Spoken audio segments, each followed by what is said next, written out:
Why don't you explain to us? So basically, one of the Brick Simple gang acted on one of these invites, what, in the last day or so, and then they arrived, what, via UPS today? Yes, one of my employees actually made the purchase on the invite last night around 7 p.m., and this morning at 9:30, the UPS van came with glee.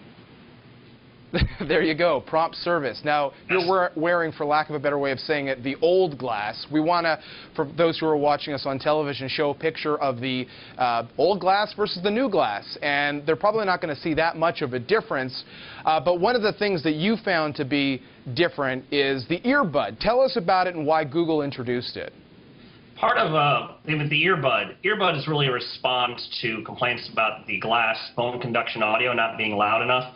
If you had long hair, if you were not quite fit right on your head, you really couldn't hear what was happening. So the earbud is kind of a fix to deal with that. And as we work with the device, there really hasn't been any dramatic change. We've done the side-by-side. We've done our debug and coding with it. The device appears to be really just kind of an evolution, iteration of the devices that explorers already know and love. And yet, when Google delivers these glass, that doesn't give you a list of, here are the 5 new things. You guys had to play around with it and figure it out. How come? I think part of that is this is a product still in development. What Google's done by expanding the Explorer program is really getting that device into more hands. And what's special about this expansion is previously it had been if you were a developer at I/O, if you're one of the lucky 2,000, or if you're one of the 8,000 winners of If I Had Glass. Now what Google's offered the opportunity to do is expand that to non-approved Google users. These are people who have $1,500 who are willing to participate in the program. And I think that's something that's fascinating because we're going to go from 10,000 glass devices to 40,000.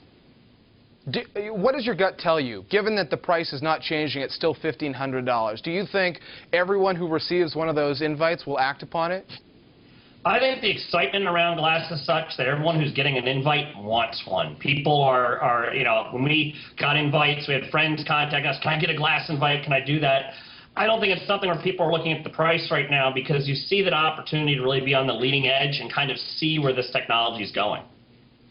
There is a certain mystery with, getting glass. When you got your Google Glass, I remember you had to make a trip, I believe, to New York City. I mean, what happens this time around? You guys got one pair delivered via UPS. Are you going to have to go to some alleys somewhere to get the rest of the new glass? Like, what happens? Well, I think that part of that experience is there's kind of a glamour to that experience. When we hear the talk about the Google Barge being this glamorous experience, as I think Google wants to kind of elevate the experience of glass. But for glass in this round, you can either visit New York or San Francisco or simply have it delivered to you via UPS.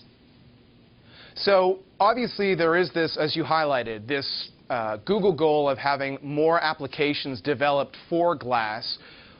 Give us a sense on how many apps are being developed right now and how many you think ultimately could be developed based on all these new pairs being out there. Unfortunately, as a glass developer, and I'm obviously very enthusiastic about technology, there are relatively few people writing glass applications. Of that 10,000 original device number, 2,000 of those users are developers, but I would say we're in the dozens of glass applications being developed.